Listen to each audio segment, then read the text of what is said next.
Mais faites-le si vous êtes des hommes, faites-le. C'est une blague les gars ce que je vois. Et quand je vois ce genre d'informations, j'ai envie de péter un câble, surtout qu'on sait pas si c'est vrai, on sait pas si c'est faux. Le Barça demande 120 millions pour Rafinha lors de l'été 2026. Je vous jure que peu importe le prix, juste le mettre sur le marché des transferts, c'est une honte. Je dis pas que c'est vrai, je dis pas que c'est faux, mais ce joueur, pas mal de fois le Barça a cherché à le vendre. Alors que actuellement, je le dis pour moi, Rafinha est le joueur intransférable au FC Barcelone. Vous avez tous vu les matchs dernièrement sans lui, que ce soit en Ligue des Champions ou que ce soit en Liga. T'as l'impression que c'était un fils dehors sans son père. T'as l'impression qu'on n'était pas guidé, on savait pas où aller. Lamine Yamal, Pedri et Rafinha, pour moi, ils sont intouchables. Ils sont intransférables. C'est les trois seuls joueurs au Barça, faut pas toucher. Yamal, c'est intouchable. Pedri, c'est intouchable. Rafinha, c'est intouchable. Je vous jure que même 120 millions, pour moi, je le laisse même pas partir. Là, vous allez me dire, oui, mais ça va rentrer de l'argent dans les caisses du club.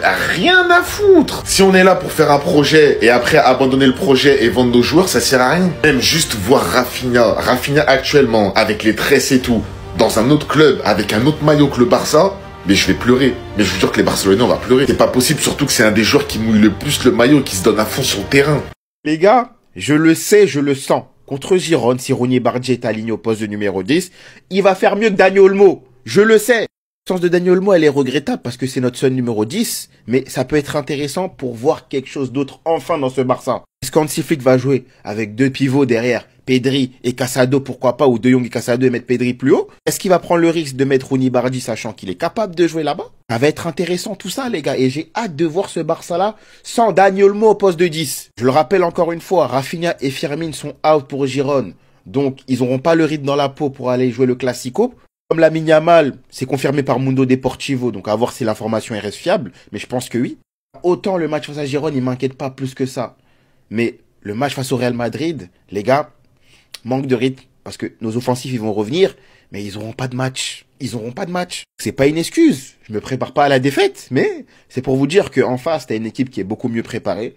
Leur Vinicius, leur Kylian, ils sont vraiment en forme, que ce soit en sélection ou en club. Et nous, franchement, on va arriver, Ferran, Robert Lewandowski, on ne sait pas dans quel état d'esprit ils sont, sachant qu'il y a cette question au milieu de terrain. Les latéraux ne sont pas bons. Koundé, c'est compliqué en ce moment. Donc voilà. Ça va être compliqué cette fin de mois, les gars. Au fait, quand je vois ce genre d'informations, les gars, j'ai envie de me battre avec la direction. J'ai envie de me battre! Barcelone hésite à renouveler le contrat de Christensen malgré son désir de rester. Quand vous voyez la défense du Barça, là, ça vous plaît? Ça vous plaît? Mais moi, mon espoir à la défense du Barça, elle repose sur Christensen, les gars, si vous n'êtes pas au courant. Là, pour moi, la défense, elle est catastrophique. J'attends plus que de voir la défense. Eric Garcia, Christensen alignés à côté.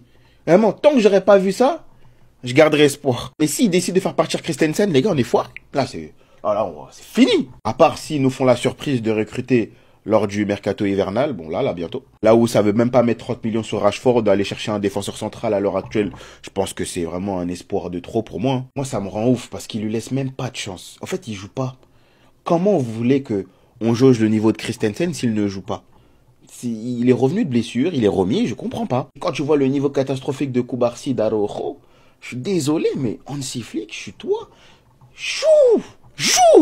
Le Barça est en colère envers Dani Olmo et la fédération espagnole. Pedri aussi souffre de fatigue.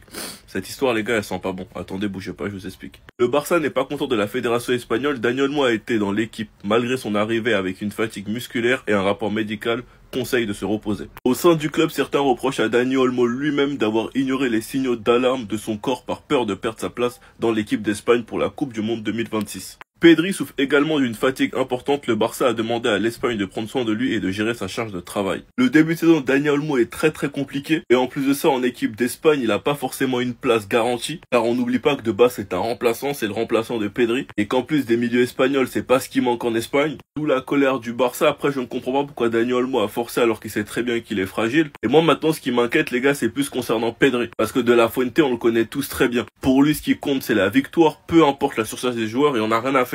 Il l'a fait avec Gavi, il l'a fait avec Yamal. Malgré le rapport, il a pas renvoyé Olmo alors qu'il avait très bien vu qu'il était pas à 100%. Donc croyez-moi les gars qu'avec Pedri, il va pas se gêner. En tout cas, de ce qu'on voit actuellement, les gars, cette trêve, elle est en train de faire des ravages et elle loupe personne. Chaque match, tu vois des blessés. Enfin, Dani Olmo blessé, à ce qui paraît, on parlerait de 3 à 4 semaines. Fermin Lopez qui reviendra tout juste de blessure, ça veut dire une chose. Draw time. ou Tony Fernandez time. Il y a un de ces deux joueurs qui, je l'espère, pourra profiter de l'absence de Dani Olmo et du fait que Fermin Lopez ne sera pas lancé directement pour se démarquer et prouver à Flick sa valeur. Des chances de ce genre où deux de tes titulaires ne sont pas en forme, ça se présente pas tous les jours. Et personnellement, je trouve que si c'est Dro qui est titulaire, ce serait quand même un message fort pour Tony Fernandez qui attend quand même depuis un bon petit moment. Ça fait un bon petit moment qu'on entend parler de Tony Fernandez mais qu'on le voit pas jouer. Mais j'ai vraiment cette impression que Flick affectionne particulièrement Dro, sachant qu'il a déjà joué cette saison. Il avait même été titulaire si je me trompe pas. Et justement, ce que j'ai hâte de voir concernant Dro et concernant Tony Fernandez, ça dépend lequel jouera, c'est de les voir autour des cadres. Donc pour ça, on espère que nos cadres, Yamal, Rafinha, reviennent en pétard. Parce que je pense personnellement que ces deux petits-là peuvent nous impressionner, sachant qu'en pré-saison, Dro et Tony Fernandez ont déjà montré de très bonnes choses. Je sais que pas tout le monde a aimé son match lorsqu'il a été titulaire. Moi, je trouve qu'il a montré quelques bonnes qualités et surtout qu'il a peur de rien. Et surtout, les gars, que d'avoir un joueur en plus sur qui on peut compter au poste de numéro 10, ce serait bien pour la concurrence. Ça pourrait mettre un peu plus de pression à Fermin Lopez, mais surtout à Dani Olmo, même si je pense pas qu'un des petits lui passera devant. Enfin bref, sinon vous les gars, vous en pensez quoi? Ramenez-vous sur cette on s'ennuie. Voici la une de Mundo Deportivo. Eta et Young sur la liste. Alors, je sais pas si c'est sur la liste des 9 en tant que remplaçant de Lewandowski, ou si c'est parmi les offensifs, les armes du Barça. Eta et Young est un joueur camerounais, il me semble même qu'il a joué là, avec la sélection, qui a 8 goals assists en 8 matchs. Il fait ses débuts en Liga à Levante. Apparemment, même Manchester est chaud dessus, mais eux, ils veulent prendre tous les attaquants. Bref, Lewandowski, vous le mettez dans la discussion, pourquoi? Parce qu'il est en fin de contrat. Ok. On avait tenté le pari Victor Roquet. Bon, Deco, on sait que des fois... Voilà. Surtout avec ce qu'il a dit. Hein. Donc, je ne comprends pas pourquoi, après ces déclarations-là, où il dit qu'on ne doit pas être obsédé sur le fait d'avoir un numéro 9, au final, qu'il y ait ces rumeurs-là. Alors, prometteur, il a l'air de l'être. Très fort, en tout cas, il a l'air de l'être aussi sur ce début de saison. Et encore une fois, si c'est pour compléter un banc, où tu vois que Flick, par exemple, c'est contre Séville, il n'y a pas d'option, ok. On ne vienne pas me le présenter comme le successeur de Lewandowski. Hein. Attendez. Près de 400 millions d'euros ont été proposés au FC Barcelone pour 3 piliers du club. Après une excellente saison côté Blaugrana, beaucoup de joueurs de l'équipe ont suscité l'intérêt de grands clubs européens. Le Barça, qui a vu ses dettes augmenter cette année encore de 300 millions d'euros, pourrait renflouer les caisses en vendant ses 3 piliers. On se rapproche de jour en jour du mercato hivernal et les équipes commencent à démarcher le club. Cette semaine, on a eu le droit à pas mal d'offres de première ligue, notamment Manchester United qui propose 120 millions d'euros pour le Brésilien. Commencez à nous donner Kobe Mainu et après on discutera d'un possible transfert de Rafinha aux alentours de 150 voire 180 millions d'euros. Le Brésilien sort d'une saison exceptionnelle où il aurait pu remporter le Ballon d'Or et seulement 120 millions d'euros sont proposés. Celui-là, je pense que vous l'avez tous vu, le Paris Saint-Germain propose 230 millions d'euros pour Lamine Yamal. C'est le transfert qui a le moins de chances d'aboutir parce que déjà Lamine Yamal l'a dit lui-même, il veut rester au FC Barcelone et remporter tous ses trophées là-bas. Et jamais le Paris Saint-Germain dépensera 230 millions d'euros pour un seul joueur comme ils l'ont fait avec Neymar, même si c'est Lamine Yamal. Le troisième transfert, c'est le plus probable, l'AC Milan s'intéresse à Lewandowski. Le joueur polonais fêtera ses 38 ans l'été prochain et pourrait partir libre du FC Barcelone vers l'AC Milan pour le mercato estival. Bien évidemment, le FC Barcelone a été démarché par d'autres clubs, je vous le dis dans une prochaine vidéo. Ah, bah alors les gars, Yamal il est toujours surcoté? On en fait toujours trop? C'est pas un bon dribbleur? Les hommes mentent, mais pas les chiffres. Là, vous avez la preuve devant vous que Yamal, c'est tellement une terreur en dribble qu'à seulement 18 ans, il est déjà dans le top 4 des joueurs avec le plus de dribbles réussis sur une saison. Lionel Messi premier, 308. Lionel Messi... Putain, le mec, il est dans tous les classements, Messi, c'est un truc de fou. 265 deuxième.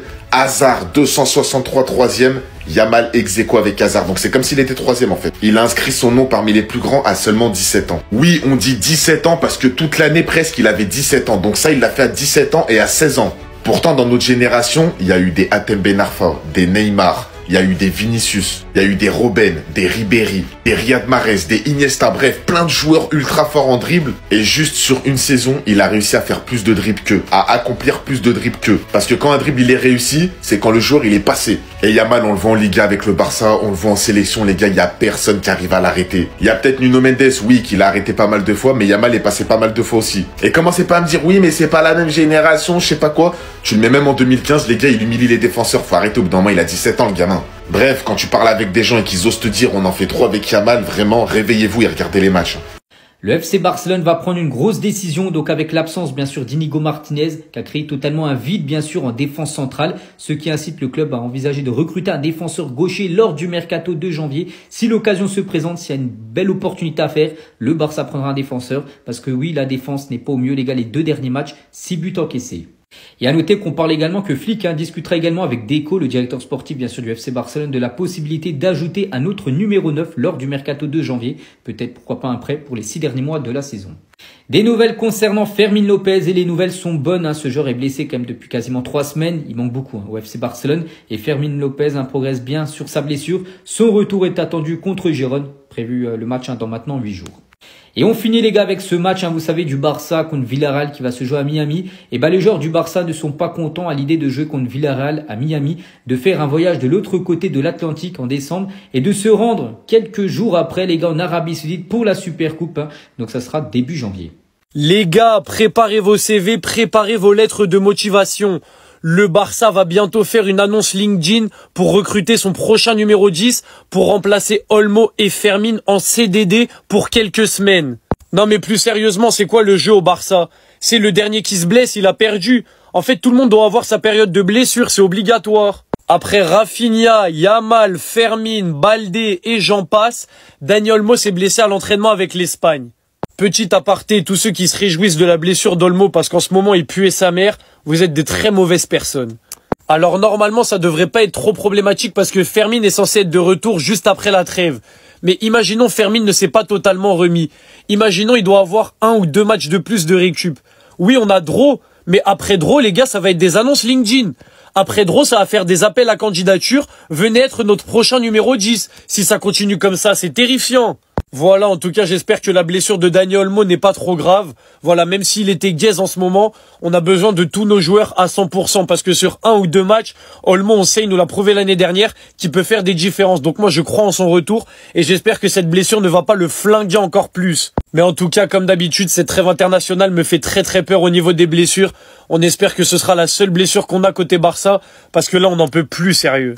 Ah, donc pour Olmo, ça vous dérange pas de nous renvoyer en fait? Non, j'ai compris maintenant. De La Fuente, en fait, j'ai compris. Il veut préserver les joueurs nuls. Il veut empêcher que les joueurs nuls se blessent. Mais quand c'est Yamal qui se blesse, là, non, c'est plus compliqué. Quand c'est Yamal qui se blesse, qui est incertain, qui est pas à 100%, il te le fait jouer quasiment 75 minutes contre la Turquie. Ah non, mais franchement, De La Fuente, je te le pardonnerai pas. Et pourtant, j'aime beaucoup cette équipe d'Espagne. Et j'aime beaucoup ces sélections espagnoles. Il y a quasiment que des joueurs que j'aime beaucoup. Le jeu, il est très beau à voir. Tactiquement, De La Fuente, il est très très bon. Mais vraiment, son comportement avec Yamal, pour moi, il est juste dégueulasse. Il est juste honteux, les gars. Cette tendance à ne pas vouloir le préserver comme ça, c'est pour moi une catastrophe. Non seulement pour le Barça, mais pour la sélection espagnole. Donc franchement, pour Olmo, gardez-le, y a pas de problème, ça me dérange pas. Les joueurs nuls, ça te dérange pas de nous le renvoyer. Par contre, quand c'est des joueurs forts, quand c'est Yamal, là, c'est plus problématique. Garde-le, Olmo, garde-le même jusqu'au prochain rassemblement, c'est pas notre problème, là, à ce moment-là. Non, vraiment, il est marrant, lui. Vraiment, qu'est-ce qu'on va faire avec Olmo? Oui, il renvoie Olmo avec Barcelone parce qu'il est pas à 100%, parce qu'il s'est blessé. Non, on n'en veut pas. Franchement, on n'en veut pas, ça change absolument rien.